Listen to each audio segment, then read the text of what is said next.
नमस्कार, good evening. कला वाणिज्य विज्ञान महाविद्यालयाच्या विद्यार्थी प्रेरणा मंच तर्फे आयोजित केलेल्या विद्यार्थी वेबिनारसाठी मी आपणा सर्वांचं स्वागत करतो. या विद्यार्थी प्रेरणा मंचातर्फे आपण जी व्याख्यानमाला सुरू केली होती त्या व्याख्यानमालेचा आज तिसरा दिवस. पहिल्या दिवशी आपण मस्कॉट क्रिएशन पुणे या डिजिटल मार्केटिंगचे डायरेक्टर आणि आमचे माजी विद्यार्थी अतुल गुरव यांच्या मुलाखतीतून त्यांचा प्रवास जाणून घेतला. त्यांची मुलाखत आमच्या राष्ट्रीय सेवा योजना विभाग जे जिल्ह्याचा संपूर्ण जबाबदारी सांभाळतात ते आमच्या राष्ट्रीय सेवा योजना विभागाचे प्रमुख आणि माझे मित्र डॉक्टर राहुल मराठे सर यांनी त्यांची मुलाखत घेतली होती. दुसऱ्या दिवसाकडे जाताना आपण दुसरं पुष्प गुंपलं ते महालक्ष्मी फूड प्रोडक्ट्सचे योगेश सर पोद्दार जे आमचे दुसरे एक यशस्वी विद्यार्थी आहेत. त्यांची मुलाखत आमच्या मराठी विभागाचे प्रमुख डॉक्टर महेश बावधनकर यांनी घेतली होती. आणि आज तिसऱ्या दिवशीच्या या कार्यक्रमासाठी आपण सगळेजण त्या ठिकाणी सहभागी झाला आहात. आमच्या महाविद्यालयाचे प्राचार्य डॉक्टर अरविंद कुलकर्णी सर यांचं मी स्वागत करतो. त्याचबरोबर खास करून या कार्यक्रमासाठी तिन्ही दिवस आज तिसऱ्या दिवशी सुद्धा उपस्थित असलेले आमचे माजी प्राचार्य ज्यांनी पहिल्या आमच्या नॅकच्या ॲक्रिडिटेशनच्या याच्या ॲक्रिडिटेशन प्रोसेसमध्ये होते, महाविद्यालयाला मानांकन मिळालं, ते आमचे माजी महाविद्यालयाचे माजी प्राचार्य डॉक्टर सुधीर भोसले सर सुद्धा उपस्थित आहेत. त्यांचंही मी स्वागत करतो. माझे मित्र तानाजी पाटील जे चार्टर्ड अकाउंटंट आहेत, अनेक माझे माजी विद्यार्थी आणि आजी विद्यार्थी या कार्यक्रमासाठी उपस्थित आहेत. आणि आजचा हा तिसऱ्या दिवशीचा कार्यक्रम असल्यामुळे थोडंसं मी या विद्यार्थी प्रेरणा मंचातर्फे तुम्हाला सांगतो आहे की महाविद्यालयामध्ये ज्या ज्या वेगळ्या वेगळ्या माध्यमातून विद्यार्थ्यांना प्रेरणा प्राप्त होतात त्या प्रेरणा त्यांना देण्याचा प्रयत्न करण्याचा हा मंच आहे. आपल्याला माहिती आहे की अनेक प्रकारच्या इवन आध्यात्मिक प्रेरणा सुद्धा आपल्याला मिळतात. मग त्याच्या नेगेटिव्ह आणि पॉझिटिव्ह ह्या बाबी आपण जर सोडल्या, कारण का त्याच्यामध्ये जर आपण म्हटलं की कोविड-19 काळात देव कुठे गेलेले आहेत, अरे अशा प्रश्नांच्या माध्यमातून जर नेगेटिव्हिटीनं त्याच्याकडे आपण बघितलं. पण मला असं लक्षात येतं की काल तो एक व्हिडिओ बघण्यात आला की त्या मंदिरातल्या पुजारीला महापूर आलाय आणि तुला घेऊन जाण्यासाठी मी आलोय. एक एक करून लोक येतात आणि शेवटी गावचा प्रमुख येऊन सांगतो की तुम्ही आता बुडणार आहात, चला माझ्याबरोबर. तरी सुद्धा तो जायला तयार होत नाही आणि मग शेवटी बुडतो. आणि मग शेवटी ईश्वराला प्रश्न केल्यानंतर मी इतकी तुमची सेवा केली तरी सुद्धा मला तुम्ही वाचवू शकला नाहीयेत. त्यावेळी काय उत्तर असेल, तर तुला वाचवण्यासाठी मी प्रत्यक्ष त्या गावचा प्रमुख म्हणून आलो होतो ना. आणि मग ह्या अशासारख्या मला यातून काय सांगायचं आहे की या सगळ्या पॉझिटिव्हली घेण्यासारख्या सुद्धा गोष्टी असू शकतात. चांगल्या गोष्टी आपल्याला नेहमी अनेक मार्गातून मिळत असतात. आमच्या महाविद्यालयामध्ये ज्यावेळी आम्ही नाना वंजारींच्या पुतळ्याचं अनावर करण्यासाठी अण्णा हजारेंना आम्ही त्यांच्या हस्ते अनावरण करायचं होतं, ते आले होते. ते सहज बोलता बोलता म्हणाले की मी जो वाचलो माझ्या मोठ्या ऍक्सिडेंट मधून मिलिटरीमध्ये असताना आणि त्याच्यानंतर मी एकटाच त्यामध्ये ऍक्सिडेंट मध्ये का वाचलो असेल हा विचार मला कायम सतवत असताना महात्मा गांधीजींचं एक पुस्तक माझ्या हाती लागलं आणि मी ते पुस्तक झपाटल्यासारखं वाचलं. आणि मग माझं जीवन हे केवळ आणि केवळ अशा प्रकारच्या समाजसेवेसाठीच झालेलं आहे. So that was the actually turning point in his life. म्हणजे असं एखादं पुस्तक ही आपल्याला इन्स्पिरेशनल असू शकतं किंवा खूप मोठी माणसं आपल्यामध्ये आहेत. एपीजे अब्दुल कलामांनी सांगितलं की तुम्ही जे काही शक्ती आहे त्याला कृतज्ञ राहून प्रचंड काम करा आणि मग शेवटपर्यंत ते काम करत राहिले. So that type of a positive attitude we can have from different sources. म्हणजे अशा व्यक्ती आहेत, असे ग्रंथ आहेत, निसर्ग आहे आणि मग त्यामध्ये यशस्वी मुलं आहेत. आणि मग डायरेक्ट आमच्या विद्यार्थ्यांचा संबंध ज्यांच्याशी येतो, खूप मोठ्या मुलाखती ते ऐकू शकतात. पण आपल्याच महाविद्यालयामधून शिक्षण घेऊन आमचे यशस्वी झालेले विद्यार्थी त्यांना या मंचासमोर आणून त्यांच्या मार्फत मुलांना खरोखरच ऐकण्याची उत्सुकता असते. आणि म्हणूनच या तिसऱ्या दिवशी आम्ही प्रयत्न केलेला आहे की पहिल्या 2 दिवसामध्ये स्वयंरोजगाराच्या बाबतीत तुम्ही उद्योग कसा करू शकता आणि मोटिवेशनलच्या बाबतीत मार्गदर्शन झालं. पण विद्यार्थ्यांची खूपच एक महत्वाची आकांक्षा असते नोकरी, आणि तेही कॉर्पोरेट सेक्टरमध्ये नोकरी मिळवणं. खूप धडपड त्यांची सुरू असते. आणि मग असे आमचे विद्यार्थी आहेत की जे तुमच्यासारखेच आहेत, परंतु त्यांनी यश मिळवलेलं आहे. अशा प्रकारचं व्यक्ती तुमच्या समोर आल्या तर ते एक प्रकारचं इन्स्पिरेशन होऊ शकतं. आणि म्हणून आज एक कन्सल्टन्सी ग्रुप मधली एक leading company, American leading company, multinational company आहे, त्याचा एक मोठ्या पदावर, खूप चॅलेंजिंग असतं या पदापर्यंत पोहोचणं. अशा पदावर म्हणजे इंडिया मॅनेजर म्हणून काम करणारा आमचा माजी विद्यार्थी शैलेश डोळस या मुलाखतीसाठी उपस्थित आहे. नमस्कार शैलेश. सर्वप्रथम मी तुझं या मंचासाठी आणि स्वागत करतो. तू अमूल्य वेळच म्हणायला पाहिजे मला, आणि त्यात सॅटरडे असल्यामुळं तुला आपण या मंचासाठी तू उपस्थित राहू शकलास. गेली 15 वर्ष आम्ही तुला ओळखतो आहोत, माहिती आहे. परंतु तू सध्या आता म्हणजे काय काम करतोस आणि कुठे काय म्हणजे कंपनीच्या संदर्भात वगैरे सांगितलंस तर बरं होईल, सगळ्यांना समजेल. तर त्याच्या आधी मला तुमचं सगळ्यांचं खूप कौतुक वाटतंय, कारण मी 14, 15, 16 वर्षापूर्वी कॉलेजला होतो. त्यावेळेचं कॉलेज आणि आत्ताचं कॉलेज राबवत आहे, खरोखर कौतुकास्पद आहे. आणि याच्या मागे नक्कीच भले आपला आत्ताचा इंटरव्ह्यू 1 तासाचा असेल, पण तुमची मेहनत याच्या मागे 2 ते 3 आठवड्याची गेलेली असणार, यात काही शंका नाही. आणि तुमचा आणि तुमच्या सपोर्टिंग स्टाफचं पूर्ण कौतुक आहे याच्या बाबतीत. अगेन कमिंग बॅक टू मी सध्या इंडिया मॅनेजर म्हणून बॉस्टन कन्सल्टिंग ग्रुप ही एक स्ट्रॅटेजिक मॅनेजमेंट कन्सल्टिंग मध्ये असणारी कंपनी आहे. शॉर्ट फॉर्म मध्ये त्याला जनरली बीसीजी म्हणतात. जर तुमच्याकडे कुठचे जर मॅनेजमेंटचे स्टुडंट्स असतील तर त्यांना माहिती आहे बीसीजी नेमकं काय करते, कारण त्यांना स्टडीमध्ये आहे बीसीजी मेट्रिक्स म्हणून. आणि जनरली ही कंपनी 1963 ला स्थापन झाली. तेव्हापासून ही कंपनी स्ट्रॅटेजिक मॅनेजमेंट कन्सल्टिंग मध्ये व्यावसायिक धोरणामध्ये मदत करणारी जगातील अग्रेसर कंपनी आहे. आम्ही बेसिकली बिझनेस आणि समाजातील लीडर्स यांच्यासोबत मिळून त्यांचे महत्वाचे प्रश्न सोडवतो आणि त्यांना मोठ्या संधी मिळवून देतो. Today we help clients with total transformation, म्हणजे संपूर्ण परिवर्तन, जसे की त्यांच्या कठीण बदलांसाठी किंवा त्यांना त्यांच्या विकासात सक्षम बनवण्यासाठी, स्पर्धेत अग्रेसिव्ह राहण्यासाठी, अग्रेसर राहण्यासाठी, आणि एकूणच त्यांचा बेसिकली नफा वाढवण्यासाठी.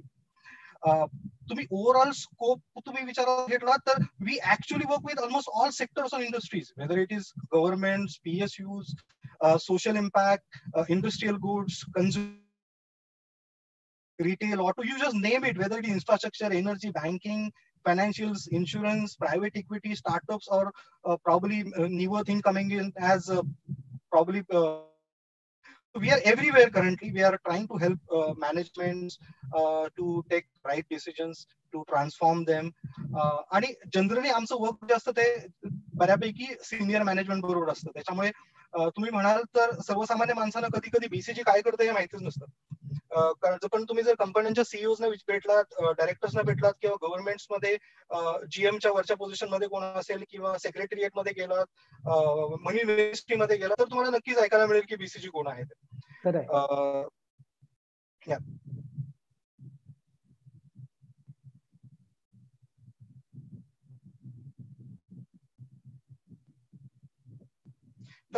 ह्या सगळ्या ऍक्टिव्हिटीज मध्ये आम्ही आहोत. जर डीप डाईव्ह केला तर तशा खूप गोष्टी आहेत ज्या सांगू शकतो की टिकटिंग मेथड्स मध्ये कसे जातो, रेव्हेन्यू ऑप्टिमायझेशन मध्ये कसे जातो, किंवा टॉप लाईन ग्रोथ कशी वाढवतो, बॉटम लाईन ग्रोथ कशी वाढवतो, टॅक्स रिस्ट्रक्चरिंग कसं करतो, किंवा M&A ऍक्टिव्हिटी असतील, मर्जन्सर ऍक्विजिशन असेल, किंवा ओव्हरऑल कॉर्पोरेट रिस्ट्रक्चरिंग असेल, ह्या सगळ्या गोष्टींमध्ये आम्ही मदत करतो. ते सोडून जर सोशल इम्पॅक्टकडे आला तर आम्ही खूप साऱ्या स्टेट गव्हर्नमेंट्स बरोबर एज्युकेशन फॅसिलिटी कशी इम्प्रूव्ह करता येईल, हेल्थ केअर कसा इम्प्रूव्ह करता येईल, किंवा सेंट्रल गव्हर्नमेंट बरोबर खूप अशा ऍक्टिव्हिटीज आमच्या सुरू आहेत. मेजर PSUs मध्ये आम्ही रिस्ट्रक्चरिंग करण्याचा प्रयत्न करतोय. आणि hopefully government is also happy with the way we are supporting them. मला काय विचारायचं होतं, म्हणजे विद्यार्थ्यांनाही खूप क्युरियासिटी असते, ते आम्हाला विचारत राहतात. तर कॉर्पोरेट क्षेत्र काय असतं, म्हणजे आम्ही कसं त्याच्यामध्ये जाऊ शकतो, एंट्री कशी आमची होऊ शकते त्याच्याबद्दल तू बोलणार आहेस.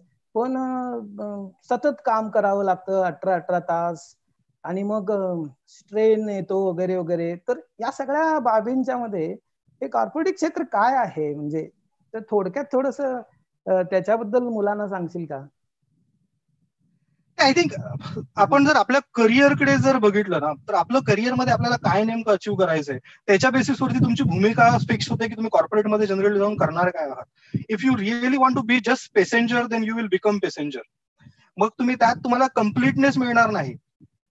तर माझं सांगणं आहे की जे तुम्ही कराल त्यामध्ये कम्प्लिटनेस असू दे. Just go all in, use your all strength. Don't worry about your weaknesses. You should convert your weaknesses to just acceptable level. तुम्ही तुमचे विकनेसेस जे आहेत त्याला तुम्ही स्ट्रेंथ मध्ये कन्वर्ट करायला जाल तर बेसिकली तुम्ही विराट कोहलीला सांगणार की बाबा तू बॅटिंगची प्रॅक्टिस करू नकोस, तू बॉलिंगची प्रॅक्टिस कर आणि 500 विकेट मिळव. तसं नाही चालणार. ऑफकोर्स म्हणजे तुम्ही फिल्डिंग तुमची चांगली असली पाहिजे जेणेकरून तुम्हाला टीम मध्ये एंट्री मिळेल. But you can't expect Ashwin to perform like Jadeja, right? अश्विनची फिल्डिंग जडेजा की होऊच शकणार नाही. त्याच्यामुळे टीम मध्ये वर्क करताना you really need to be looking at diversity. प्रत्येकाच्या क्वालिटीज वेगळ्या असू शकतात, प्रत्येकाच्या स्ट्रेंथ वेगळ्या असू शकतात. तेव्हा लोकांना मॅनेज करताना तुम्ही कोणाची कुठची स्ट्रेंथ आहे ते ओळखून त्यांना कामं देणं ही एक महत्वाची भूमिका आहे जी कॉर्पोरेट्समध्ये आपल्याला एका सिनियर लेवल नंतर तुम्हाला बघायला मिळेल. ऑफकोर्स. पण तुम्ही कॉर्पोरेट ऍज अ कल्चर म्हणाल तर येस, तुम्हाला इनिशियल करिअरमध्ये चॉईसेस नसतात. म्हणजे तुम्हाला दिलेलं काम करावं लागतं, तुमच्याकडे डिसिजन घेण्याची तेवढी अथॉरिटी दिलेली नसते. त्याच्यामुळे वर्क तुम्हाला स्वतःला प्रूव्ह करण्यासाठी ते 12, 13, 14 तास कामं करावी लागतात. इनफॅक्ट मी ही 15-16 तास आताही कधी कधी माझे जातात काम करण्यासाठी. उलट आता कोविड सुरू झाल्यानंतर तर जास्तच प्रेशर आलंय, कारण घरातून आपण काम करतोय म्हणजे 24 तास सगळ्यांसाठी अवेलेबल आहोत. त्यामुळे कोणीही कधीही कॉल करणार, कधीही काम देणार हे झालंय. पहिल्यांदा कदाचित मी 12-13 तास काम करत होतो, आता कोविडमुळे घरातून काम करताना मी 14-15 तास काम करतोय. पण ऑफकोर्स जी एन्झायटी एप्रिल महिन्यात होती बिझनेसच्या बाबतीत किंवा ओव्हरऑल ऑर्गनायझेशनच्या बाबतीत, ती एन्झायटी आता नाहीये. We are seeing green shoots in economy. त्याच्यामुळे थोडंफार ओपन अप होते इकॉनॉमी आणि we are doing fine there. But corporate sector जर म्हणाल तर इट्स ग्रेट अपॉर्च्युनिटी. ऑफकोर्स तुम्ही तुमच्या स्ट्रेंथला बॅक केलात किंवा तुम्ही योग्य अपॉर्च्युनिटी कॅप करण्याचा प्रयत्न केलात किंवा तुम्ही प्रयत्न चालू ठेवलात. You should not be asking for stepney. प्रत्येक वेळी तुम्ही माझा दादा लावेल, कामाला काका लावेल किंवा माझे वडील माझं करिअर ठरवतील त्याच्या भूमिकेत गेलात तर सक्सेस तुम्हाला दिसणार नाही. You really need to back your interest and your strength. आता हे ऐकल्यानंतर पटकन आमचे विद्यार्थी काय विचारतील माहिती आहे तुला? मी तुला त्याबद्दल सांगतो की we can everybody don't have the equal knowledge, but everybody can have equal opportunities. Sure, बरोबर. पण त्यांच्या मनात लगेच असा प्रश्न निर्माण होतो की तुम्ही ज्यावेळी करिअरच्या सुरुवात केलात ना तुम्ही, तर तुम्हाला कोणकोणत्या प्रकारच्या अडचणी निर्माण झाल्या होत्या किंवा कोणती आव्हाने तुमच्या समोर होती? माझा प्रश्न लक्षात येते ना. I think I had typical situations like जो व्हर्नॅक्युलर मीडियम मधून मुलगा एखाद्या शहरात नोकरीसाठी जातो, तर माझ्यामध्ये आत्ताचे जे स्टुडंट्स आहेत, माझ्या बॅचचे स्टुडंट्स आणि माझ्या समस्या ह्या सगळ्या सेम होत्या. म्हणजे सगळ्यात पहिल्यांदा आपलं होतं ते लँग्वेज बॅरियर बेसिकली. तर मला अजूनही माझा पहिला इंटरव्ह्यू आठवतो. म्हणजे मी पहिल्या इंटरव्ह्यूला गेलो होतो आणि त्या लेडीने मला पहिलाच प्रश्न विचारला की Shailesh, tell me something about you. म्हणजे आता तर हा प्रश्न म्हणाल तर प्रत्येक इंटरव्ह्यू मध्ये विचारला जातो, पण ती इंग्लिश मध्ये बोलली. त्याच्यामुळे मी म्हटलं अरे ही तर इंग्लिश मध्ये विचारते, मी तर ते मुंबई चौफर मधलं कुठचं तरी नोकरीचं एखादं कात्रण बघून इथे नोकरीसाठी आलेलो आणि मला वाटलं हिंदी किंवा मराठीत विचारतील. म्हणजे मी बोलणार काय, आणि इंग्लिश आला आम्ही कधी इतकं महत्वच नाही दिलेलं, कारण 10वी नंतर सायन्सचा पेपर इंग्लिश मध्ये द्यावा लागतो म्हणून आम्ही कॉमर्स घेतलेली मुलं. आणि त्यानंतर पण आम्ही इंग्लिश आमच्या कानावर काय, तर कदाचित अकाउंटन्सी मधून एखादं डेबिट क्रेडिट किंवा एखाद दुसरा शब्द आमच्या इंग्लिश कानावर गेलेला. दुसरं कधीतरी आम्ही ऐकलेली क्रिकेटची कॉमेंट्री, त्यामध्ये सुनील गावस्कर किंवा रवी शास्त्री असेल त्यांच्या थोडेफार शब्द कळायचे आम्हाला. बाकी फॉरेन कॉमेंटेटर जेफ्री बॉयकॉट वगैरे त्यांचा फक्त 4, 6, boundary, wicket, wide ball, no ball, wicket keeper, batsman, bowler हेच फक्त शब्द आम्हाला माहिती होते. त्याच्यामुळे जवळजवळ मी 15-20 सेकंदानंतर इकडचे तिकडचे शब्द गोळा करून तिला म्हटलं, madam can I talk in Hindi. तर actually that was the first slap on my face. मला कळलं की बाबा वेलकम टू दिस वर्ल्ड, आणि तुला कुठेतरी काहीतरी हे डेव्हलप करावं लागेल, नाहीतर म्हणजे इंटरव्ह्यूज नाही क्रॅक झालं तर पुढे कसं जाणार मी. Then what I did, I immediately bought all the books. म्हणजे ज्युनियर केजी पासून 4th पर्यंतची इंग्लिश मिडियमची सगळी पुस्तकं मी खरेदी केली. अरे वा. मी इंग्लिश मधला चंपक, त्यानंतर चांदोबा हे वाचायला सुरुवात केली. म्हणजे इनफॅक्ट मी junior KG, senior KG, first पर्यंत सगळ्या इंग्लिश मधल्या पोएम, सगळी कन्व्हर्सेशन, सगळे वर्ड्स हे जोर जोरात वाचायचो मी.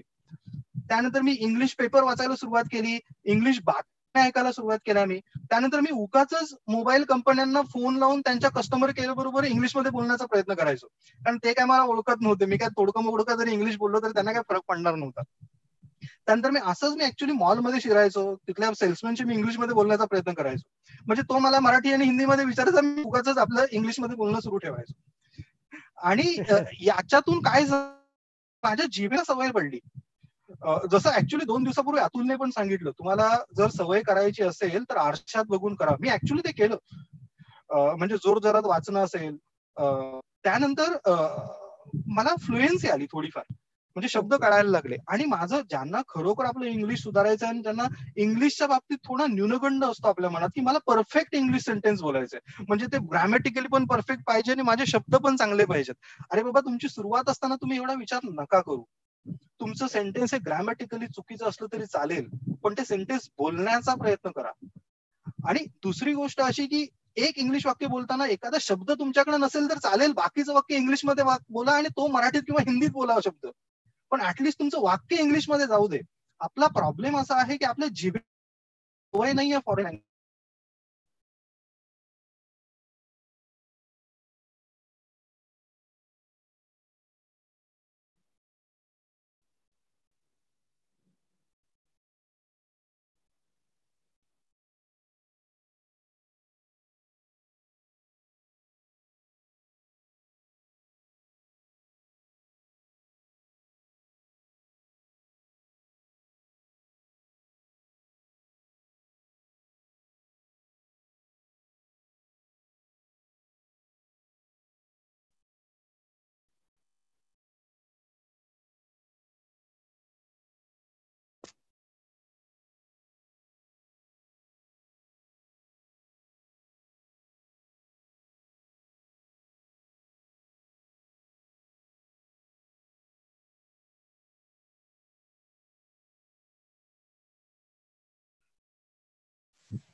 So that was the first Mantra which I could see की आपल्याला जी गोष्ट करायची असेल त्याच्यावरती खरोखर प्रयत्न करणं गरजेचं आहे. माझी एका लेवलला इंग्लिश बोलण्याची क्षमता आली, त्यानंतर मग it was very easy for me. आता मी जवळजवळ मेजॉरिटी कंट्रीज आहेत त्यांच्याबरोबर सगळ्यांबरोबर आमचे प्रेझेंटेशन होतात, आणि I am very much comfortable there. दुसरा प्रॉब्लेम जो मला वाटला, तो दुसरा प्रॉब्लेम बेसिकली इंटरव्ह्यूच्या बाबतीत होता. कारण याच्या आधी मला कधीही इंटरव्ह्यूची सवयच नव्हती, कधी इंटरव्ह्यू दिलेलाच नव्हता. इंटरव्ह्यू मध्ये कोणते प्रश्न विचारतात, काय विचारतात, काही माहिती नव्हतं. इनफॅक्ट माझा 25व्या इंटरव्ह्यूला पहिला सक्सेस आला, म्हणजे मी 24 इंटरव्ह्यू पर्यंत रिजेक्ट केलेला माणूस होतो. पण मी काय केलं की प्रत्येक इंटरव्ह्यू नंतर ऍक्च्युअली ते मी क्वेश्चन नोट डाऊन केले. मला कुठचे प्रश्न विचारलेत, काय विचारलेत, हे प्रश्न घेतल्यानंतर ऍक्च्युली मी त्या प्रश्नांची घरी येऊन इंग्लिशमध्ये उत्तर लिहायचो आणि ती पाठ करायचो, जेणेकरून पुढच्या वेळी मी जेव्हा जातो ऍटलीस्ट त्या प्रश्नांची उत्तरं तरी मी व्यवस्थित देऊ शकेन. तर इंटरव्ह्यूचं प्रिपरेशन खूप इम्पॉर्टंट आहे. म्हणजे आपण एखाद्या गोष्टीसाठी इंटरव्ह्यूसाठी चाललोय तर तिथली रिक्वायरमेंट काय आहे, कोणते प्रश्न आपल्याला विचारले जाऊ शकतात. आता तर गुगलवरती पण सगळे प्रश्न अवेलेबल आहेत. तुम्ही जस्ट इंटरव्ह्यूचे क्वेश्चन म्हणून टाईप केलं तर तुम्हाला कळू शकतं की मेजर 10-15 टिपिकल क्वेश्चन्स आहेत ते कोणते तुम्हाला विचारले जाऊ शकतात. सो प्रिपरेशन करा, ऍटलीस्ट तुमचं स्पीच रेडी करा की तुम्हाला इंटरव्ह्यू मध्ये काय म्हणायचंय. बेसिकली हे तुम्हाला इनिशियल 2-3 इंटरव्ह्यू, 4-5 इंटरव्ह्यू साठीच करावं लागेल, नंतर तुम्हाला ऑटोमॅटिक सवय होत जाईल. So that is very important. तर मला इंटरव्ह्यू देणं ह्या बाबतीत पण मोठं हर्डल आलं. तिसरं मला असं वाटतंय की मला soft skill, may be communication skill, personality, diplomacy, ह्या बाबतीत पण मला पहिल्यांदा स्ट्रगल झालं. म्हणजे पर्सनॅलिटीचे कोणते ट्रेट्स आहेत ते जनरली कॉर्पोरेट मध्ये चेक केले जातात. डिप्लोमसी काय आहे, तुम्ही किती स्ट्रेट फॉरवर्ड असणं गरजेचं आहे आणि किती डिप्लोमॅटिक असणं गरजेचं आहे. तुमचा अप्रोच प्रत्येक व्यक्तीकडे बघण्याचा किती डिफरंट असू शकतो.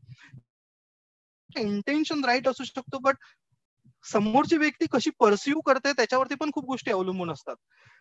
टाइम मॅनेजमेंट इज की. म्हणजे तुम्ही मल्टीटास्क कसं करू शकता, एकाच वेळी कशा प्रकारे तुम्ही सिच्युएशन हँडल करू शकता. तिसरं शेवटचं आणि मोस्ट इम्पॉर्टंट हर्डल जे मला वाटलं की मी कधी लाईफ आफ्टर ग्रॅज्युएशन विचारच केला नव्हता. मला असं वाटलेलं की ग्रॅज्युएशन झालं, चला मुंबईला जायचं, नोकरी मिळणार, झालं. ग्रॅज्युएशन नंतर पण काहीतरी केलं जाऊ शकतं, कुठेतरी स्कोप मिळू शकतो, आपल्याला समस्या येऊ शकतात, त्या समस्यांचं आपण निवारण आधीच केलेलं बरं असतं. ह्या सगळ्या गोष्टींचा मी कधीच नाही विचार केला. पण again we need to be ready for struggle. Struggle will give you an important learning experience. तो तुम्ही जन्मात कधी विसरणार नाही. याला जोडूनच मला एक तुला विचारायचं वाटतंय की मुलांच्या ही सगळी त्यांच्या डोक्यातली प्रश्न असतात की, आणि मी त्यांना तुझ्या माध्यमातून पण सांगू इच्छितो की इंग्लिश हा नेमका हर्डल आहे की आपण डेअरिंग करत नाही इंग्लिश शिकून परत मी इंटरव्ह्यू देईन, किंवा इंटरव्ह्यूच्या बाबतीत सुद्धा प्रिपरेशनच्या बाबतीत तुझ्याकडे एक खूप एक जिद्द होती. अँड यु नो दुसरं एक तुझ्या बाबतीत काय होतं माहिती आहे, तू खूप इनोसंट पण होतास. हे कशामधून हे कळतं माहितीये का आम्हाला सगळं, तुझ्या काही बाबी आम्हाला माहिती पण आहेत. तुमचा तो महत्वाचा प्रश्न विचारणार आहे, पण त्या बाबतीत मी तुला थोडस सांगू इच्छितो की तू इतका इनोसंट होतास ना की तुला ते सगळं ऍक्सेप्ट करायला आवडायचं माझ्याकडे काय नाही आहे ते. माझ्या एका लेक्चर मधले मी तुला गंमत सांगतो, कदाचित तू विसरला असशील, पण आपल्याला माहिती इश्यू ऑफ करन्सी नोट्स मी शिकवत होतो, आणि इश्यू ऑफ करन्सी नोट्सच्या बाबतीत तुला माहिती आहे की some amount of foreign currency and gold we have to keep, something 200 crores if we are keeping, 15 crores something we have to keep as a foreign currency. हा एक रेशिओ मी तुला सांगत असताना तू पटकन उभा राहिलास आणि या सगळ्याची गरज काय आहे, हा जो इनोसेंटली क्वेश्चन होता, मुलं सगळे हसत होती. अरे पण त्याच्यामधून खूप काही गोष्टी आम्ही बघत होतो. ही जी शिकण्याची अर्ज आहे ना, ही मुलांच्याकडे पाहिजे. मला इंग्लिश येत नाही किंवा इंटरव्ह्यू फेस करायला येत नाही, हा प्रॉब्लेम नाही असं मला वाटतं. बरोबर आहे ना? आणि एकदा मी किस्सा सांगतो. while addressing at the Stanford University, once Steve Jobs, what he do, you know, he tells everything about his life, and he was so innocent about telling about his life that we cannot imagine also. तो त्याच्या आईबद्दल, आपण काही तर आईबद्दल negative बोलत नाहीये, पण त्यानं सांगितलं की मी दत्तक मला दिलं आणि तिथून माझं शिक्षण बंद झालं, आणि शिक्षण बंद झाल्यानंतर स्टीव्ह जॉब्स यांचा प्रवास विद्यार्थ्यांनी ऐकायला हरकत नाही आहे. So that is also very important. What do you think about this? तुला काय वाटतं? म्हणजे ह्याही गोष्टी, हा इनोसन्स खूप महत्वाचा आहे ना. लहान मुलांच्या सारखं प्रश्न विचारले पाहिजे. हे मला येत नाही मुलं सांगतात, आणि हे तुम्हाला शिकवायला येत नाही, हे जमतच नाहीये, तर समजतच नाही आहे मला, मग त्यांना सांगायला लागतं ना हे किती सोपं आहे रे म्हणून. तर या गोष्टींच्या बाबतीत तुला काय सांगता येईल? हे खूप इम्पॉर्टंट आहे सर. एक innocence, curiosity and asking questions हे कॉर्पोरेट लाईफ मध्ये तुम्हाला खूप गरजेचे आहेत. कारण how it has help me, let me tell you. जेव्हा पण आपल्याला कोणताही टास्क कोणी असाइन करतो किंवा मी माझ्या टीमला टास्क असाइन करतो, I expect my team to ask this questions to me, की तुम्हाला खरोखर समजलंय का मी काय सांगतोय ते, किंवा तुम्हाला एखादा टास्क दिल्यानंतर त्याचा स्टार्ट आणि एंड तुम्हाला खरोखर माहिती आहे का. हे क्वेश्चन खूप गरजेचे आहेत. If you don't ask questions then there won't be any clarity. कदाचित तुम्हाला एक्स काढायला सांगितलं जाऊ शकतो आणि तुम्ही कदाचित वाय काढाल. त्याच्यामुळे तुम्ही ज्या व्यक्तीबरोबर काम करताय त्या व्यक्तीबरोबर तुम्हाला क्लॅरिटी घेणं खूप गरजेचं असतं. Ask questions, untapped amount of questions you should ask, की हे कसं करायचं, काय करायचं, तुमच्या डोक्यात काय चाललंय, कसं चाललंय. Definitely asking question is the right way for your next step. बरोबर आहे, अगदी बरोबर आहे. मुख्य आणखी एका प्रश्नाकडे मला तुला विचारावंसं वाटतंय की खूप भरपूर काय काय आम्हाला शिकायचं आहे त्या कॉर्पोरेट याच्याबद्दल मुलांना पण.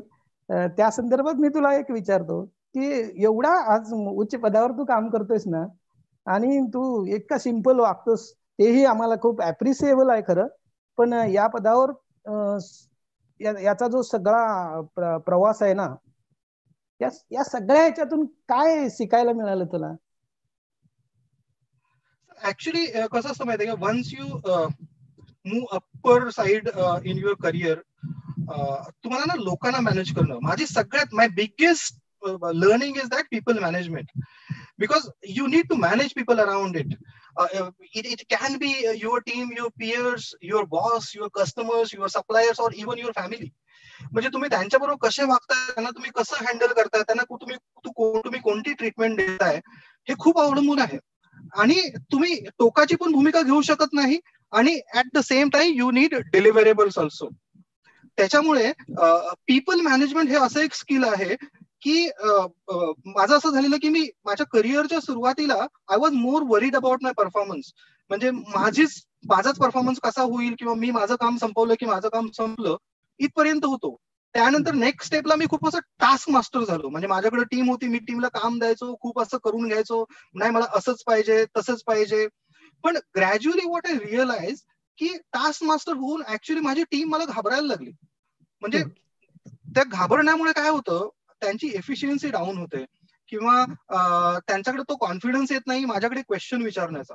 त्याच्यामुळे ते कुठंतरी चुकीच्या मार्गाने जातात, आणि ओव्हरऑल जी आपली प्रोडक्टिव्हिटी असते ती कुठंतरी वेस्टेज होते. Then what I did, it is very important for you as a leader की तुम्ही तुमच्या टीम बरोबर किती कनेक्टेड आहात, तुमची टीम किती ओपन आहे. Do you have open door policy, जिथे तुमच्या टीमला कधी प्रॉब्लेम आला, it's not only your direct reportees, it can be lower end of your curve. तुम्ही त्यांना किती ऍक्सेसिबिलिटी देताय ते खूप इम्पॉर्टंट आहे, आणि त्यातूनच तुम्हाला ऍक्च्युअली कळतं. अँड तुमचे कधी कधी इंटेन्शन चांगले असतात, but it's not about actually intentions. It could be what is the perseverance, how people are really perceiving you. म्हणजे तुमचे इंटेन्शन चांगले आहेत, पण समोरच्या पर्यंत ते इंटेन्शन पोहोचतच नाही आहेत. It does mean you need to change your style of messaging. तुम्हाला कुठंतरी तुमच्या स्टाईलमध्ये चेंज करणं गरजेचं असतं. You really need to be flexible with each other. You can't be behaving same with your team, with your peers, with your boss, और with your customers, और with your suppliers. You really need to flex your muscles somewhere. But खूप ठिकाणी आता टीमचाच विचार कराल तर we really need to see की माझी टीमला बरोबर ट्रेनिंग मिळतंय का. And it's not about job related training, it could be behavioral skills. त्यांचं टाइम मॅनेजमेंट रिलेटेड स्किल्स असतील, त्यांचं स्ट्रेस मॅनेजमेंट रिलेटेड स्किल्स असू शकतात, किंवा त्यांचे कम्युनिटी रिलेटेड स्किल्स असू शकतात, पर्सनॅलिटी डेव्हलपमेंट रिलेटेड स्किल्स असू शकतात. I have to look at them की त्यांना मी मेंटॉर असाइन केलाय का, जेणेकरून त्यांना कधीही प्रॉब्लेम असेल तर ते जाऊ शकतील का. इनफॅक्ट आमच्याकडे हे एक चांगलं आहे की we have at least 3 to 4 level of skip levels meeting. म्हणजे टीम मेंबर त्याच्या मॅनेजर बरोबर मीटिंग नाही तर त्याचा प्रॉब्लेम सॉल्व्ह होत नसेल तर मॅनेजरच्या मॅनेजर बरोबर त्याला 2 महिन्यातून एकदा मीटिंग करण्याची संधी दिली जाते. तिथे प्रॉब्लेम होत नसेल तर त्याच्या वरच्या लेवलला त्याला बोलण्याची संधी दिली जाते. त्याच्यामुळे काय होतं की लोकांमध्ये ऍक्च्युअली ट्रान्सपरन्सी येते. And Wien you have transparency in your system, it's very smooth for you. तुम्हाला लगेच कळतं की रूट कॉज काय आहे. तुम्ही मला विचाराल तर मी माझ्या टीमकडून दर क्वार्टरली अनॉनिमस सर्व्हे भरून घेतो, की त्या सर्व्हेमध्ये 3च प्रश्न असतात की कोणत्या गोष्टी आहेत ज्या शैलेशने करणं बंद करायला पाहिजे, कोणत्या गोष्टी आहेत ज्या शैलेश चांगलं करतोय त्या त्याने चालू ठेवायला पाहिजेत, आणि कोणत्या गोष्टी आहेत जे शैलेश करत नाही जे त्याने करणं गरजेचं आहे. ह्याच्यातून मला इतके चांगले इनपुट्स येतात टीम कडून, आपल्याला कळतं की आपली टीम आपला काय विचार करते.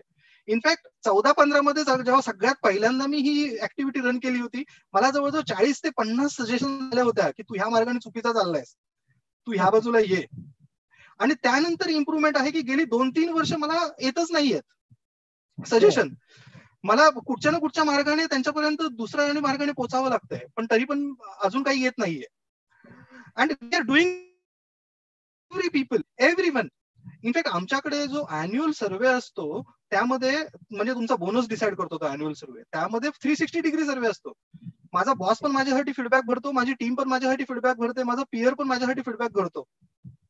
जेणेकरून ऑर्गनायझेशन म्हणते की तुमचा फक्त परफॉर्मन्स इम्पॉर्टंट नाहीये या ऑर्गनायझेशन मध्ये, how you behave with each other, how you help each other, that is also more important.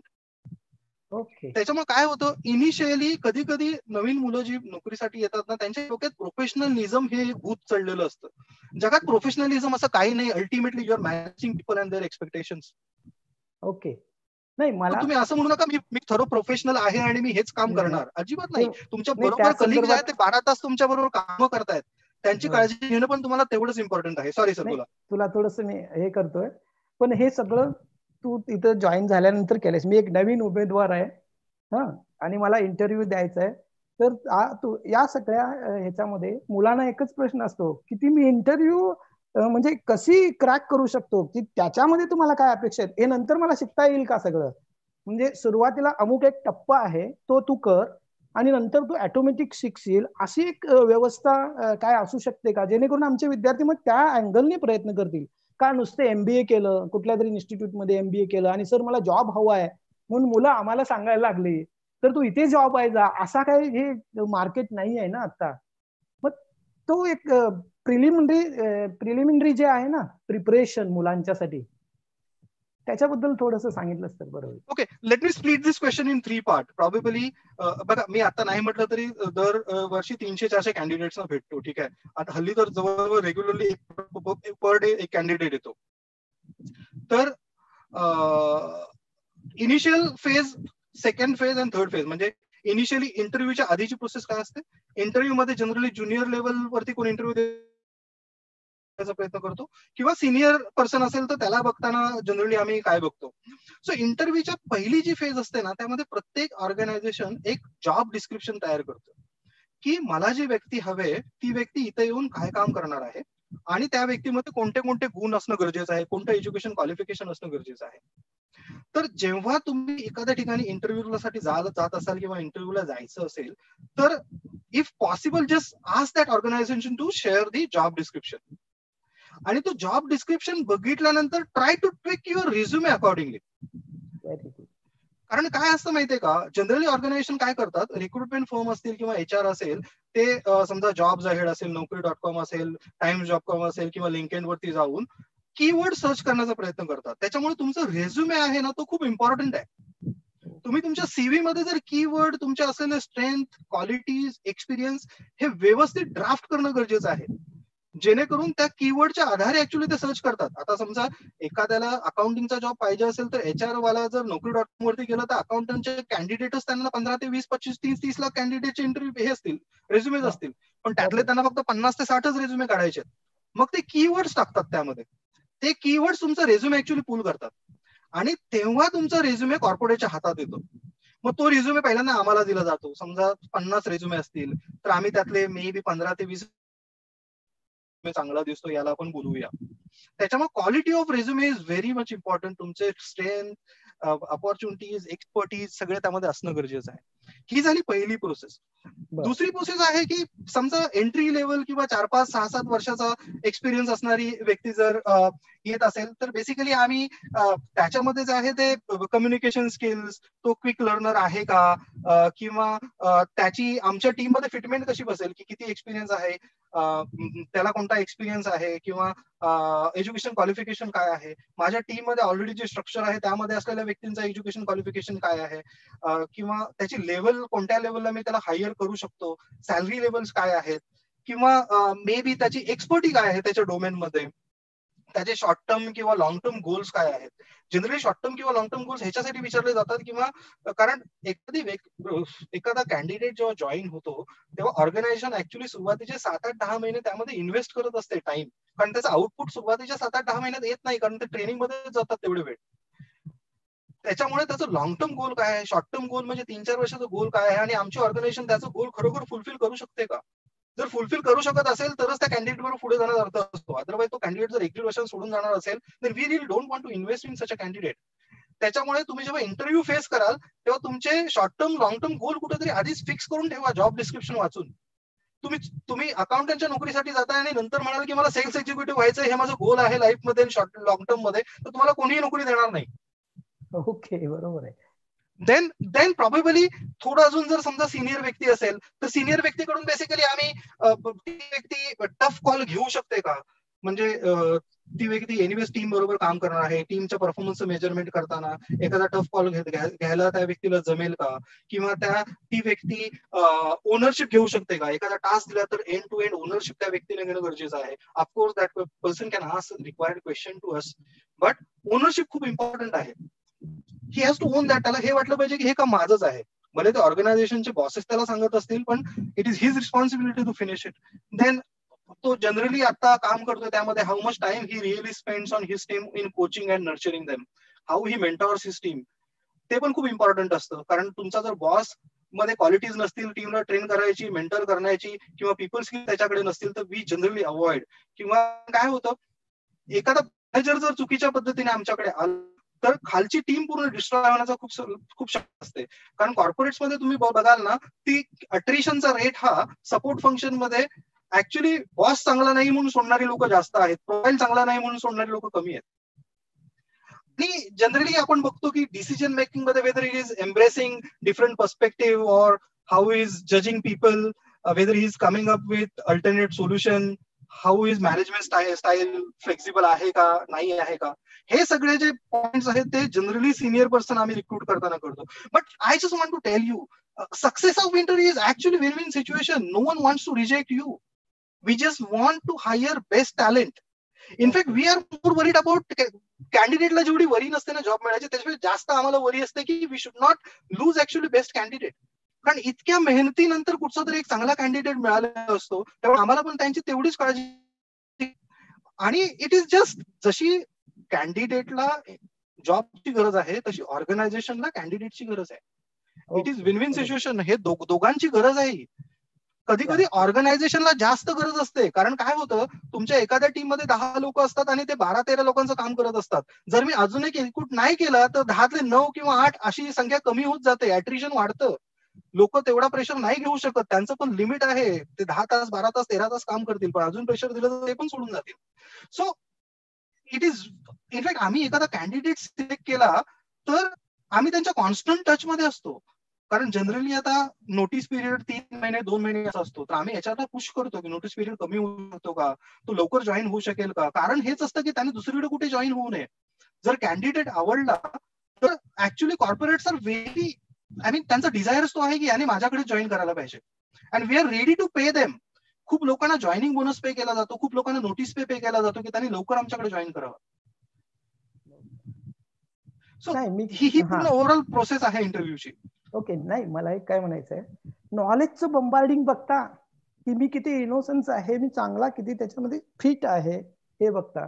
कारण पहिल्यांदा आमच्या, आता तुझंच उदाहरण घे, तू जसा होतास ना, तू प्रयत्न केलास, हे केलास, ते केलास, तर त्या प्रोसेसमध्ये तो असा 100% तयार असं असणार नाहीये. जरी अकाउंटिंगच्या असेल किंवा सेल्स असेल किंवा HR मध्ये असेल, तर तिथे कुठेतरी असा एक वायडर स्कोप 75% जॉईन झाल्यानंतरचा, आणि आता माझ्याकडे हे असं काहीतरी कंपनीची एक स्ट्रॅटेजी असते का, जेणेकरून नक्कीच असते, मुलांना भीती वाटणार नाहीये.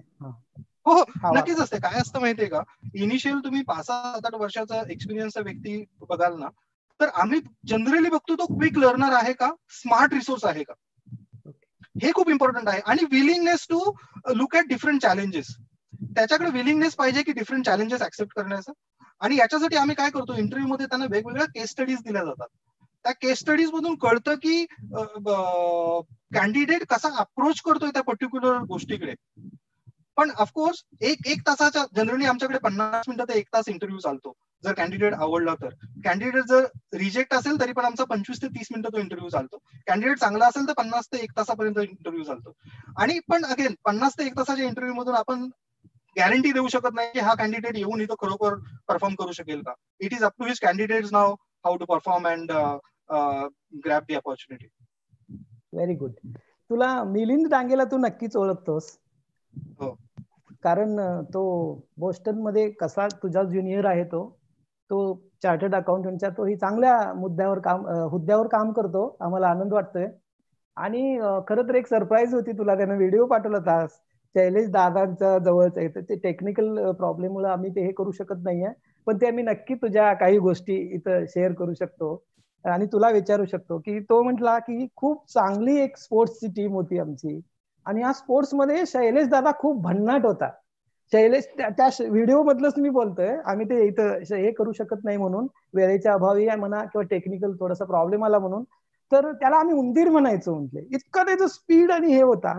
आणि दुसरं मिस्किलपणा स्पोर्ट्स मधला त्याने सांगितला की काही कॉन्फ्लिक्ट आल्या ना आमच्या, त्या कॉन्फ्लिक्ट रिझॉल्व्ह करण्याच्या दृष्टिकोनातून आम्ही शैलेश दादाकडेच बघत होतो. आणि हे त्याच्या आम्ही कंपनीत जाऊन बघितले. म्हणजे तो ज्या वेळी अब्सेंट असायचा त्यावेळी माझ्या कंपनी थ्रू मला तिथं चार्टर्ड अकाउंटंटच्या दृष्टिकोनातून काम करण्यासाठी मला जायला लागायचं. पण शैलेश दादा नसेल ना तरी वातावरण एक शांत असायचं. आणि इतर वेळेला मात्र त्याचे सगळे आणि त्यांचे बॉस बरोबर इतके रिलेशन आणि चांगले त्याने मेंटेन केले होते. या सगळ्या तुझ्या गोष्टी तू पहिल्या ह्याच्यामध्ये सांगितलं नाहीस, पण आम्हाला अशा विद्यार्थ्यांच्याकडून कळतात. तर हे स्पोर्ट्स आणि उंदीर हा प्रकार काय आहे तू म्हणजे, आणि त्याने सांगितलं की हे त्यानं तिथं पण जपलंय म्हणून, तिथं पण तो चांगल्या अचिव्हमेंट केल्या स्पोर्ट्स मधल्या म्हणून. स्पोर्ट्स बद्दल तुझ्याबद्दल थोडंसं ऐकायला आवडेल, नंतर आपण ते कॉर्पोरेटच्या करिअरच्या बाबतीत आपण जाऊया. मला सांगायला हे पण बरं चांगलं वाटतंय की मिलिंद हा स्वतः एक स्मार्ट रिसोर्स आहे. ओके, आय थिंक अराउंड 10 किंवा 11च्या आसपास मी त्याला भेटलो होतो. म्हणजे सगळ्यात पहिल्यांदा तो आमच्या कंपनीत होता. He is very smart resource आणि तो करिअर मध्ये पण खूप चांगलं करतोय. आणि आय एम रिअली हॅपी की मिलिंद अजूनही तसाच आहे. आम्ही खूप खेळलो. म्हणजे इनफॅक्ट मी तुला सांगतो, माझ्या करिअरमध्ये असेल किंवा इनिशियल फेज मध्ये असेल, स्पोर्ट्सने खूप रोल प्ले केलाय. म्हणजे सांघिक खेळाने किंवा स्पोर्ट्सने मला अपयश पचवायला शिकवलं. म्हणजे आम्ही क्रिकेटच्या मॅच हारायचो तेव्हा आम्ही पचवायचो, तसे आता पण जॉब नाही मिळाला तर आम्ही पचवतो. म्हणजे स्पोर्ट्स हा प्रत्येकाने खेळणं गरजेचं आहे. तुम्हाला खूप क्षमता मिळते, ऑफकोर्स स्ट्रेंथ, फिजिकल स्ट्रेंथ मिळते, पण मेंटली पण तुम्हाला खूप फ्रेश होतं. अजूनही मी तुम्हाला सांगतो, मला जेव्हा कधी ताप आलेला असेल आणि मी खेळायला गेलो तर माझा ताप उडतो. मी क्रिकेटच्या मैदानावर जाताना, समजा माझ्या घरापासून ऍक्च्युअली 2 किलोमीटरवर मैदान आहे, मी नेहमी चालतच जातो तिकडे.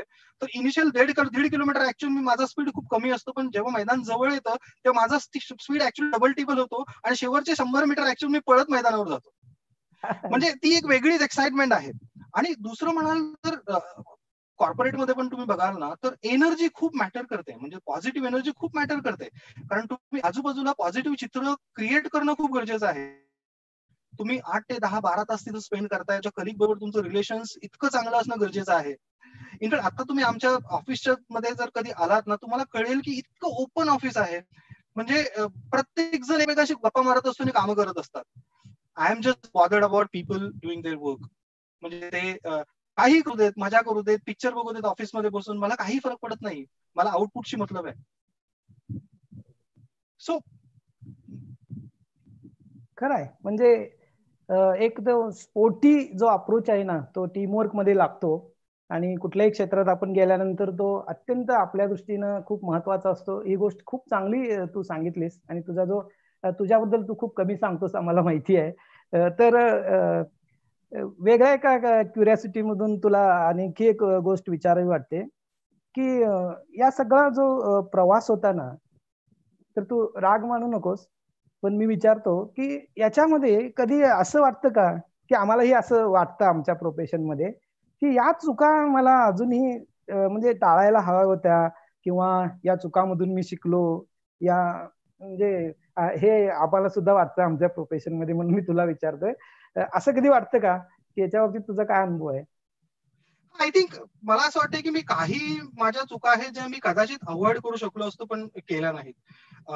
For an example, using my time better during my college life. म्हणजे त्यावेळी कदाचित कॉलेजला असताना फक्त स्टडी किंवा स्पोर्ट्स केला, कल्चरल ऍक्टिव्हिटीज केल्या, त्यांनी मला नक्कीच हेल्प केली.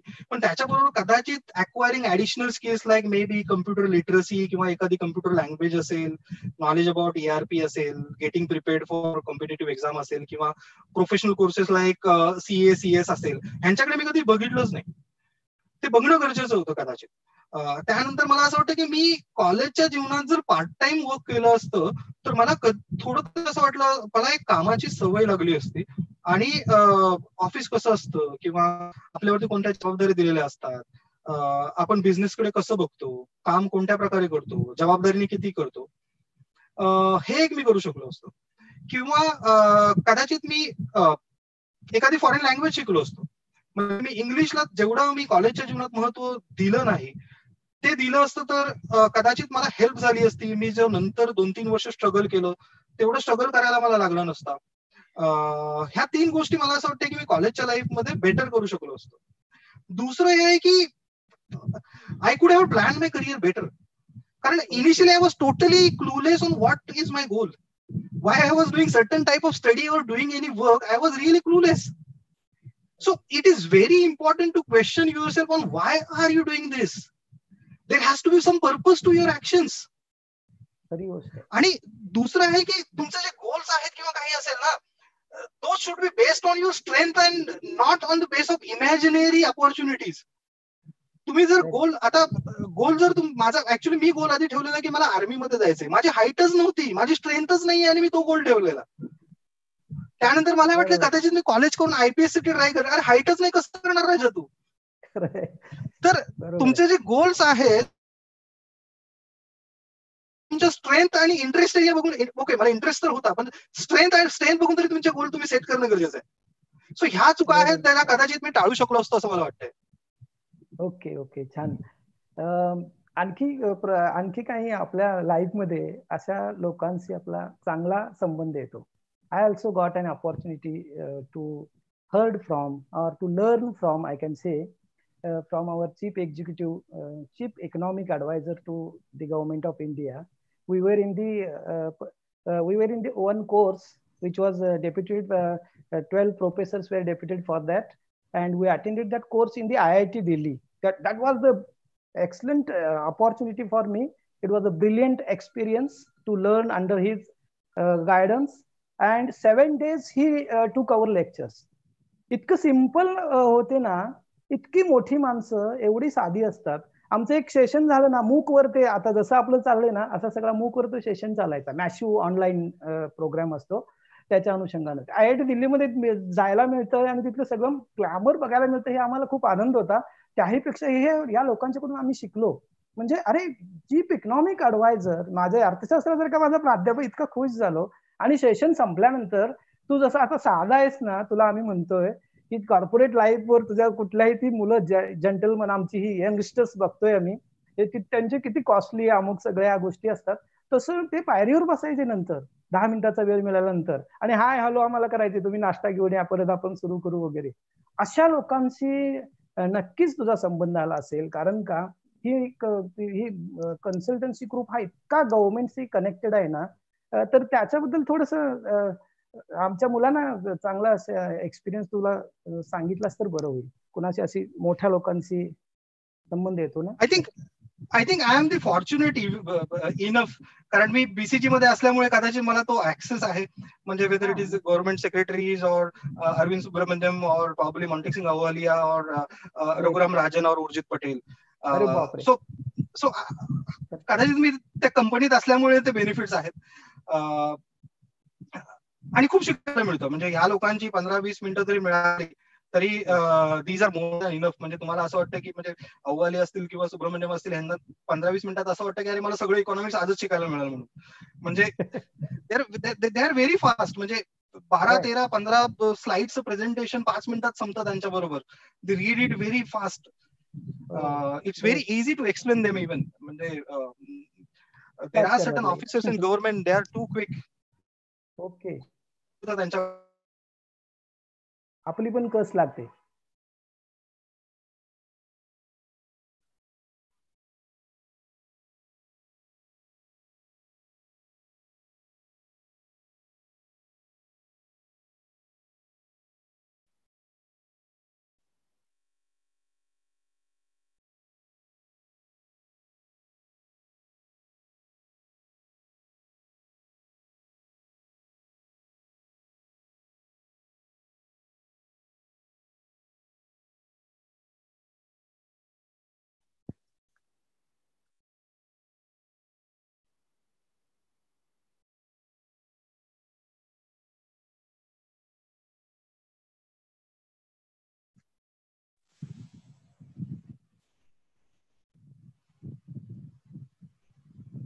Yeah.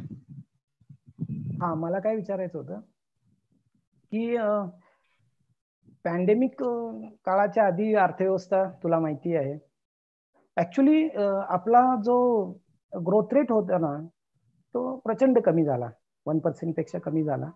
एम्प्लॉयमेंट रेट 9% होता तो, म्हणजे अनएम्प्लॉयमेंट रेट, बेकारीचा दर ज्याला आपण म्हणतो, जे इच्छुक काम करायला तयार आहेत परंतु त्यांना जॉब मिळत नाही असा एज्युकेटेड अनएम्प्लॉयमेंट आहे, तो 9% होता, तो 16% पर्यंत आता पोहोचलाय. आता हा पॅन्डेमिकचा काळ आहे म्हणून मी गृहीत धरू शकतो, तो काय अप्स डाऊन्स अर्थव्यवस्थेमध्ये होतात, परंतु जनरली ह्या ज्या संधी आहेत ना, मार्केटच्या संधी, याच्याबद्दल मला तुला विचारायचं होतं की कशा प्रकारच्या संधी उपलब्ध आहेत विद्यार्थ्यांना आणि त्या ते क्रॅक कसं करू शकतात. I think, see, barring these currently maybe COVID impact of another couple of years, we are going to see massive economic development in India. There will be a lot of investment through FDIs, DIIs going to come. एक example घ्या, मी जेव्हा कॉलेजला होतो त्यावेळी इंडियाचा GDP 500 billion होता. आता तो जीडीपी ऑलमोस्ट 3 ट्रिलियन झालाय. इनफॅक्ट मी जेव्हा कॉलेज माझं संपलं तेव्हा एमटीएनएल ही एकच कंपनी होती जी 50,000पेक्षा जास्त कर्मचारी तिथे होते. Now we have around 18 companies who have more than 50,000 employees.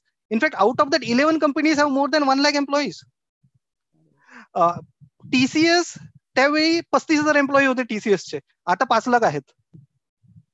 In fact मी जेव्हा ऍक्च्युअली कॉलेजमधून बाहेर पडलो तेव्हा we had only probably 32 companies और 30 odd companies whose revenue was more than 1 billion. Now we have around 320 companies ज्यांचा रेव्हेन्यू मोर दॅन 1 बिलियन आहे. So मला असं वाटतंय की माझी म्हणजे generation from my friends and probably आत्ताचे जे स्टुडंट्स आहेत पुढचं युग हे त्यांचंच आहे. म्हणजे we are actually heading towards massive economic recovery. 20-30 years are belong to us. Our per capita income is going to grow by probably 8 to 10 times. त्याच्यामुळे there are going to be opportunities for everyone. We just need to so that is very much important. आणि दुसरी गोष्ट काय आहे की we need to explore our potentials. म्हणजे तुम्ही जर ग्रामीण भाग म्हणत असाल किंवा स्पेसिफिकली लांजा म्हणत असाल, मला तर असं वाटतं की लांजात तर पोटेन्शियलची फॅक्टरी आहे. We just need to work on exploring our possibilities. In fact, काही लोकांनी ऑलरेडी पॉसिबिलिटी एक्सप्लोर केलेली आहेत. खूप लोक चांगला बिझनेस लांजामध्ये करतायत किंवा काही लोक ऑलरेडी पॉलिटिकल करिअर, समाजसेवा चांगल्या प्रकारे करतायत. काही लोक चांगल्या नोकरीवरती आहेत, गव्हर्नमेंट जॉबवरती आहेत, किंवा काही लोकांनी कृषीमध्ये प्रगती पण केली. इनफॅक्ट मागच्या वेळी आलेलो तेव्हा मी 2-3 जणांना भेटलो, त्यांनी खूप चांगलं काम चाललंय त्यांचं. म्हणजे you need to actually look at potentials. आपल्याला हे पण बघणं गरजेचं आहे की बाबा लांजासारख्या शहरात कुठेतरी सर्वे होणं गरजेचं आहे. अशा कोणत्या गोष्टी आहेत ज्या लांजात बाहेरून येतात किंवा रत्नागिरीत बाहेरून येतात, त्या गोष्टींचा विचार करून त्यामध्ये काही आपण डेव्हलप करू शकतो का. लॉजिस्टिक्स तेवढा अजून लांजामध्ये स्ट्रॉंग नाहीये, त्याच्यामुळे कदाचित आपल्याकडे शेतीकडे बघण्याचा दृष्टिकोन किंवा विकासात्मकता इकडे पण लक्ष आपण अजून दिलेलं नाहीये. त्याच्यामुळे कदाचित लोक थोडं कॉर्पोरेट जॉब्सकडे वळण्याचा प्रयत्न करतात. But if you ask me, there are untapped opportunities available in to corporate jobs. म्हणजे organisations actually competing with each other for right talent. म्हणजे कॉर्पोरेट्स मध्ये स्पर्धा लागलेले की चांगलं टॅलेंट माझ्याकडे येणार की तुझ्याकडे जाणार. इनफॅक्ट आता असं झालंय की retaining good talent is the biggest challenge for corporates. आणि त्याच्यासाठी कॉर्पोरेट्सना मग various training activities, acknowledgement, affiliation, vacations, bonuses, ह्या सगळ्या गोष्टी ऍक्च्युअली कॉर्पोरेट्स आपल्या एम्प्लॉईना देत आहेत. आणि तुम्ही आता पण म्हणाल ना, organisations are really struggling to get good people with expertise in maybe artificial intelligence, blockchain, data analytics, cyber security, resolution professionals, हे नाहीतच आपल्याकडे अवेलेबल इनफ. त्यानंतर तुम्ही जर सपोर्ट फंक्शनकडे गेलात तर तिकडे पण इनफ डिमांड आहे. म्हणजे HR असेल, ऍडमिन असेल, फॅसिलिटी असेल, सेफ्टी असेल, फायनान्स असेल, अकाउंटिंग असेल किंवा ट्रेनिंग असतील.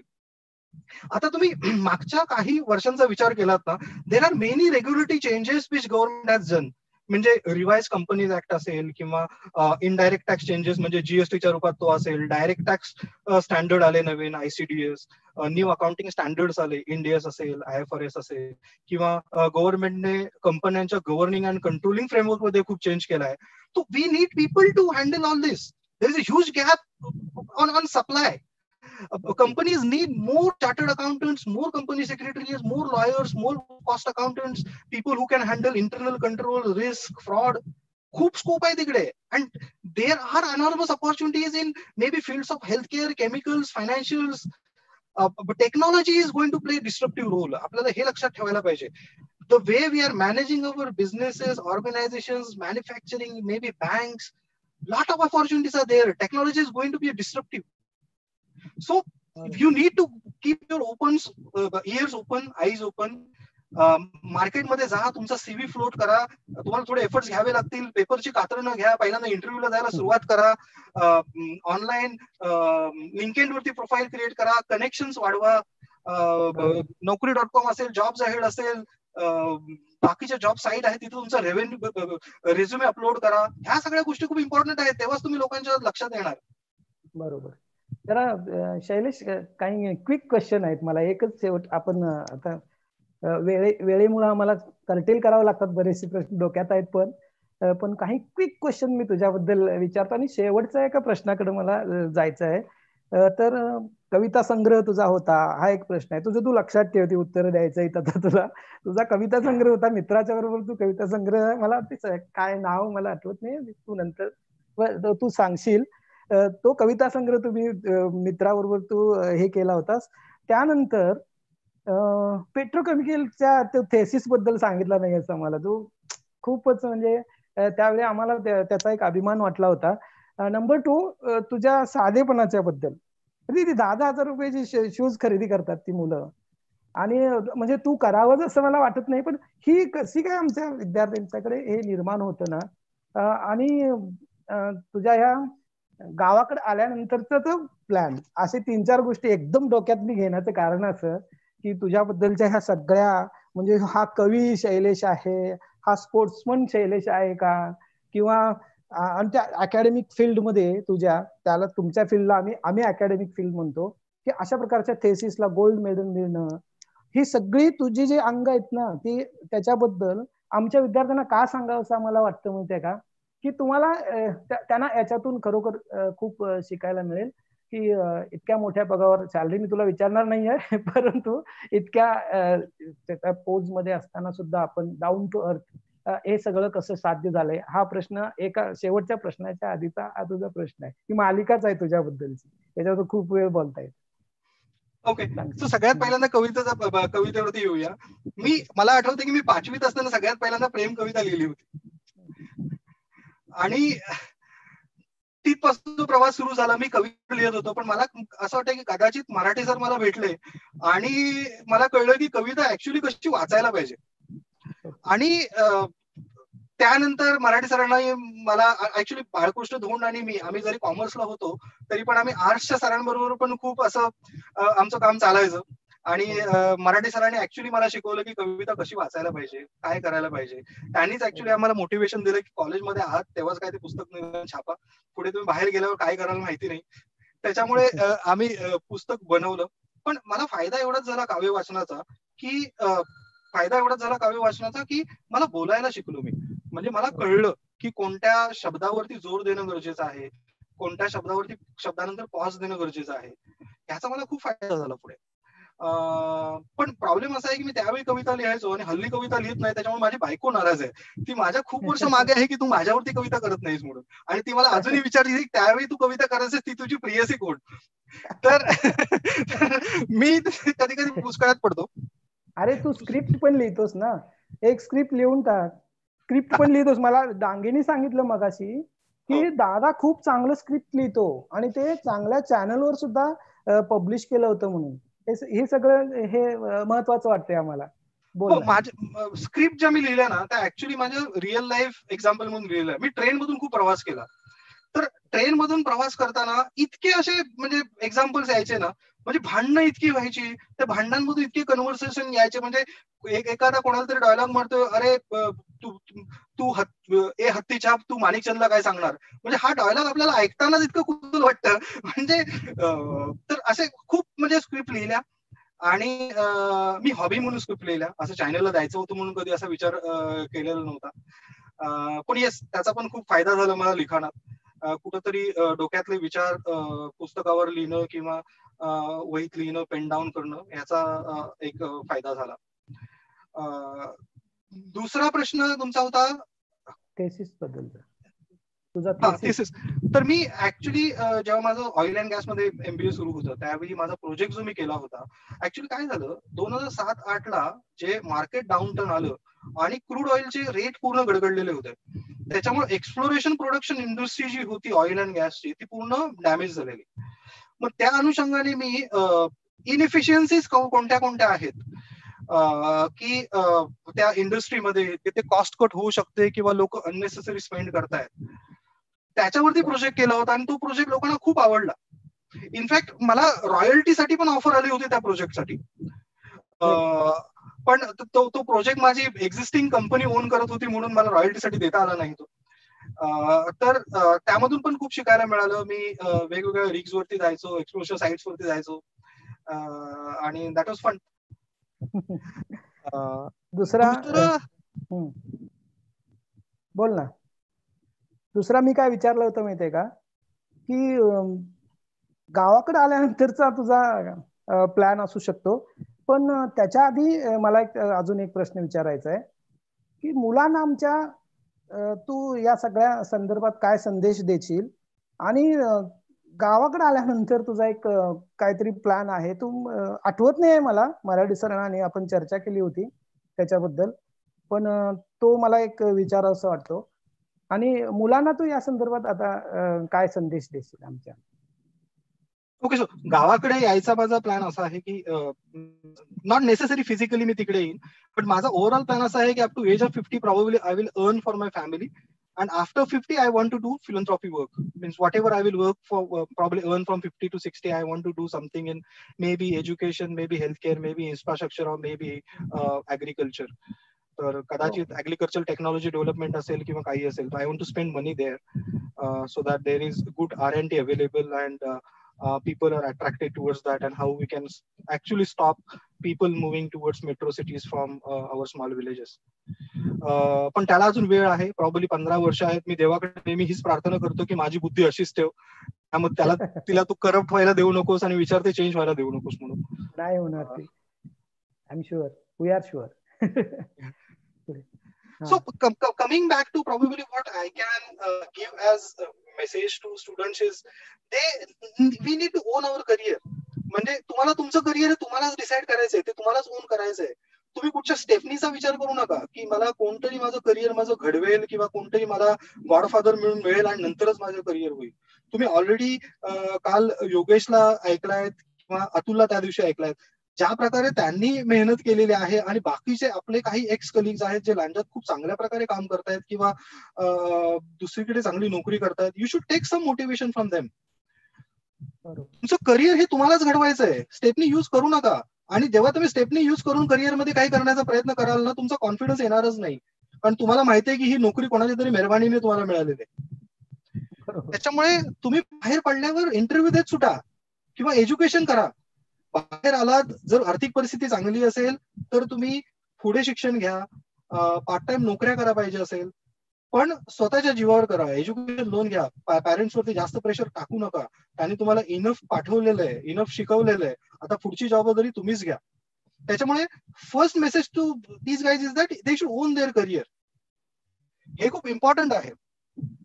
दुसरा मेसेज जो मला खूप हेल्पफुल झाला, which is properly you should do what ever you do with full commitment. कारण तुम्ही जे करणार आहात त्यामध्ये तुमची फुल कमिटमेंट असणं गरजेचं आहे. You will not discover what you are good unless you give your commitment. Partial कमिटमेंटने तुम्हाला कळणारच नाही की तुम्ही कोणत्या गोष्टीमध्ये चांगले आहात, किंवा you cannot actually find fulfilment without commitment. हा, दिस डझंट मीन की तुम्ही जॉब चेंज करू नका किंवा एखादी दुसरी पोझिशन घेऊ नका, याचा अर्थ असा नव्हे. पण कसं, ज्या पण पोझिशन मध्ये असाल, ज्या पण जॉब मध्ये असाल, त्या जॉबला तुमचं मोर दॅन 100% देणं खूप गरजेचं आहे. जर तुम्ही मोर दॅन 100% त्या जॉबला देत नसाल किंवा त्या पोझिशनला देत नसाल, then you are just passenger for that position. Don't be a passenger. Give 100% to it. When you go, you discover things about yourself. In fact, you may find your own purpose की तुम्ही हे कशासाठी करत आहात. So remember, go all in. The rewards are great, but You can't if you are just a passenger.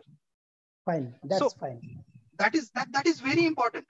आणि दुसरं आहे की you need to build on your strength. तुमच्या स्ट्रेंथ कोणता आहेत ना, त्या स्ट्रेंथला तुम्ही पॉलिश करा. डोंट वेस्ट युअर टाइम और life on actually converting your weakness into strength.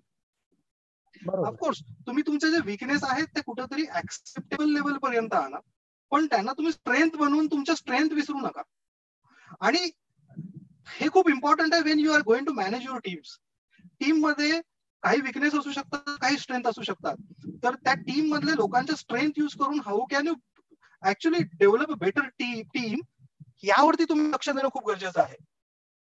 बरोबर. आणि अजून एक मला मेसेज असा द्यावा लागतो की डोंट बिकम अ विक्टिम. की तुम्ही असं म्हणू शकत नाही की बाबा life is not fair with me. दुसऱ्यांनाच संधी मिळते, त्यांनाच चांगली नोकरी मिळते, त्यांनाच चांगली अपॉर्च्युनिटी मिळते. हे रडणं बंद करा. म्हणजे कोणी तुम्हाला सकाळी अंथरुणातून उठवून तुम्हाला हार्म करण्यासाठी तुमच्याकडे येणार नाहीये. They are just better prepared and they just want to be ahead of themselves. तुम्ही पण स्वतःशी स्पर्धा ठेवा.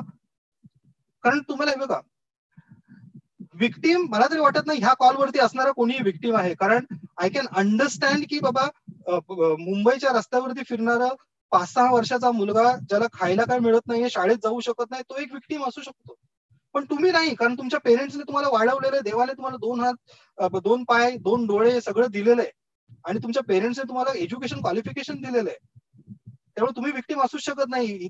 आता हेच पुढचं जे आहे ते करिअर तुम्हाला निर्माण करायचंय. त्याच्यामुळे विक्टीम हा अप्रोच ठेवूच नका. Otherwise you will get into that trap. आणि त्या ट्रॅप मधून तुम्ही कधीच बाहेर येऊ शकणार नाही. सो आणि you just remember the grass is equally brown for everyone. You need to water it to actually become it green. प्रत्येकासाठी ग्रास हे ब्राऊनच आहे. त्याला पाणी घातल्याशिवाय ते ग्रीन होणार नाहीये. त्याच्यामुळे दुसरीकडे कुठेतरी त्यालाच मिळालं, मला काय मिळत नाही बाबा, तू पण तेवढेच प्रयत्न कर, तुला मिळतील. Unless you are actually born with silver spoon. पण जाता जाता मला आणि एक सर फक्त मला संदेश द्यायचा आहे त्यांना की कॉलेजच्या जीवनात आता तुम्ही आहात, तर हे जीवन ना तुम्ही पूर्ण एन्जॉय करा. कारण हे जीवन ना तुमच्या लाईफ मध्ये परत येणार नाहीये. स्पोर्ट्स खेळा, कल्चरल ऍक्टिव्हिटीज मध्ये सहभाग घ्या, ऍडिशनल ऍक्टिव्हिटीज करा, चांगले फ्रेंड्स बनवा. कारण कॉलेजच्या जीवनात बनलेले तुमचे क्लोज फ्रेंड्स हे तुमचे लाईफ लॉंग ऍक्च्युअली चालतात. आणि एवढं लक्षात ठेवा की जेव्हा आपण कोणत्याही अवघड स्थितीत असतो तेव्हा आपण सगळ्यात पहिल्यांदा आपल्या क्लोजेस्ट फ्रेंडला कॉल करतो, स्मार्टेस्ट फ्रेंड करत नाही. तेव्हा लक्षात घ्या, तुम्ही तुमचं गणित बघा की तुमचे क्लोज फ्रेंड्स किती आहेत. आणि जर तुम्हाला खरोखर क्लोज फ्रेंडशिप ठेवायची असेल, then you need to be constantly in touch with them. तुम्ही असं विचार करू शकत नाही मी त्या फ्रेंडला 5 वर्ष कॉलच नाही करणार आणि मी त्याला बेस्ट फ्रेंड म्हणतोय. कसं काय राजा? नाही ना. आणि तुमच्याकडे आता टेक्नॉलॉजीज आहेत. You have WhatsApp, you have messengers. Just be in touch with them. आणि मित्रांच्या चुका ऍक्सेप्टेबल लेवल पर्यंत ऍक्सेप्ट करायला शिका. त्यांना कॉम्प्लिमेंट करा. त्यांना तुम्ही ते जर काही चांगल्या गोष्टी करत असतील तर त्यांना बॅक करा. ह्या गोष्टी खूप इम्पॉर्टंट आहेत. आणि friends are best network. Just keep them. बरोबर. आणि या सर, गो अहेड. नाही, it was a nice experience to talk with you. पण कॉलेज ऍज सच आणि आम्ही सगळे टीचिंग फॅकल्टी यांना सुद्धा काहीतरी सांगू शकतोस. म्हणजे आम्हाला असं नको मी कॉलेजकडून फार शिकलो वगैरे, हे तुमचा हे असते, परंतु काही मेसेज हा या अँगलनी सुद्धा हवा आहे थोडक्यात. सो मी ऍक्च्युली खूप लहान आहे, म्हणजे तुमच्यासारख्या थोर व्यक्तिमत्व नाही सांगणं. But I can talk more on probably what kind of opportunities we have. कारण this is more on people management and team development. म्हणजे कोलॅबोरेशन असणं खूप गरजेचं आहे. We will have bigger result. I mean कॉलेजच्या शिक्षकांनी जरी विचार केला नाही ना, तर ते लांजाचा ऍक्च्युली कायापालट करू शकतात. Because there is lack of financial education in Lanja. म्हणजे ते इन्शुरन्स सेक्टरमध्ये असेल, इक्विटी सेक्टरमध्ये असेल, किंवा आणि कुठच्या सेक्टरमध्ये असेल, इकॉनॉमी एज्युकेशन खूप कमी आहे. किंवा खरोखर गव्हर्नमेंटच्या स्कीम्स ज्या आहेत त्या खालच्या लेवल पर्यंत जाऊ शकतात का, एक ऍडिशनल वर्क झालं. पण as a team what I feel की कुठेतरी मला असं वाटतं we should actually own the overall process. We should take care of our peers. आणि हे फक्त कामापुरतं मर्यादित नसावं. तुमच्याकडे कुठेतरी नेटवर्किंग डेव्हलप होणं गरजेचं आहे.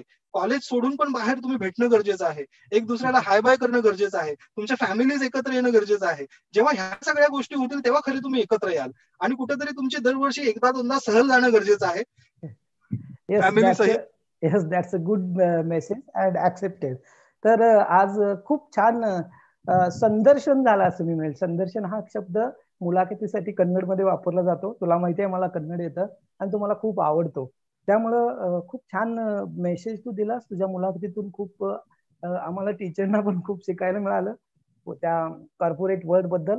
त्याबद्दल आपल्या महाविद्यालयाच्या वतीनं, कला वाणिज्य विज्ञान महाविद्यालयाच्या वतीनं, माझ्या न्यू एज्युकेशन सोसायटीचे सर्व म्हणजे आमचे अध्यक्ष, सर्व संचालक, माननीय प्राचार्य आणि मला सहकार्य करणारे माझे सहकारी प्राध्यापक मराठे सर, बावधनकर सर, सगळेच प्राध्यापक आणि ही जी आमची मुलांची टीम आहे त्यांचं सगळ्यांना मी धन्यवाद देतो आणि तुला मी धन्यवाद देतो. आणि हा कार्यक्रम आपण इथं संपूया. Thank you very much. Thank you sir. Thanks a lot. Thanks.